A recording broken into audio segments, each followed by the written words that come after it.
W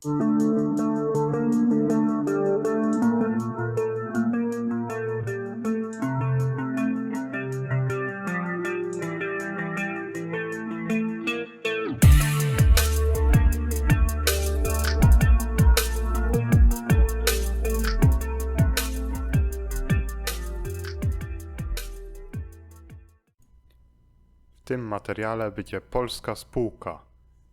Spółka Nojka. Witam na moim kanale, na kanale Shaolin. Jeśli chcesz rozwijać wiedzę na temat spółek dywidendowych, trafiłeś w idealne miejsce. I tak, główna działalność Nojki jest bardzo prosta. To dystrybucja leków na całą Polskę.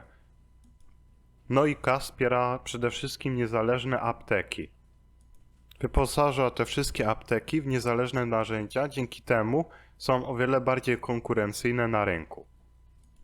Inna działalność Nojki, która jest też na bardzo wysokim poziomie, to badania kliniczne oraz produkcja leków. Co ciekawe, Nojka na rynku jest ewenementem. Nie posiada własnych aptek. I to założenie funkcjonowało już od początku firmy. Głównym twórcą całego przedsięwzięcia jest Kazimierz Herba, który w 1990 roku założył hurtownię leków w Toruniu. Jeśli mam być szczery, najważniejszą rzeczą o tej spółce jest ten wykres.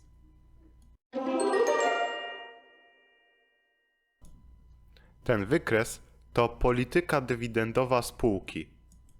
I tak, od roku 2005 do 2022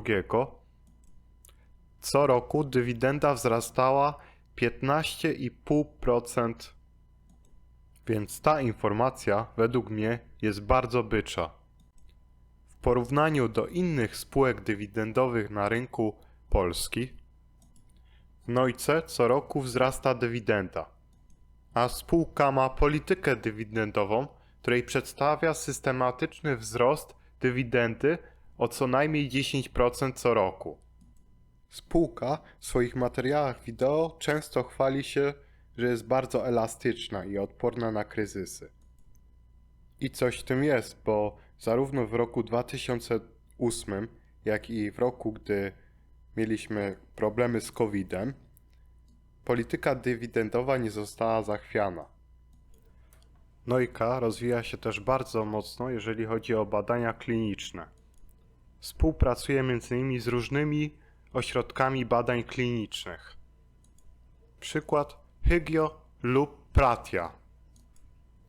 Nojka inwestuje też w spółki sektora amerykańskiego, chodzi tu o badania kliniczne. Na przykład OncoBuy Clinical czy Agati Systems z Teksasu.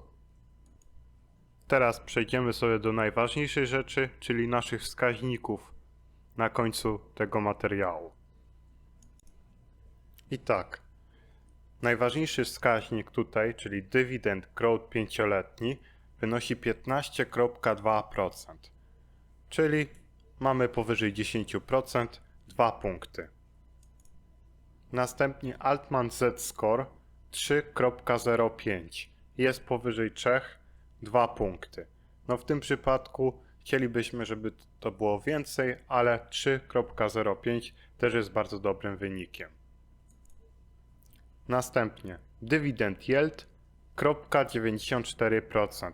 My chcemy, żeby było 2%, tutaj dajemy 0 punktów. Można powiedzieć, że to jest wada tej spółki, że ma niską dywidendę w stosunku do swojej ceny. ROE 15,99. My chcemy, żeby było 20. 0 punktów.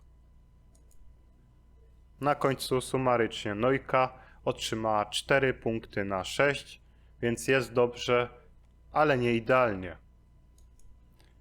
Źródłem do tego materiału jest oficjalna strona Nojka. Link do strony zostanie przypięty, gdyby ktoś przypadkiem chciał poszerzyć jeszcze bardziej informacje o to, co tu zostało przedstawione.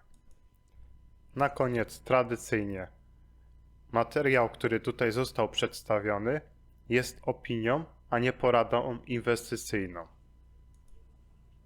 I to wszystko w tym materiale. Żegnam. Shaolin.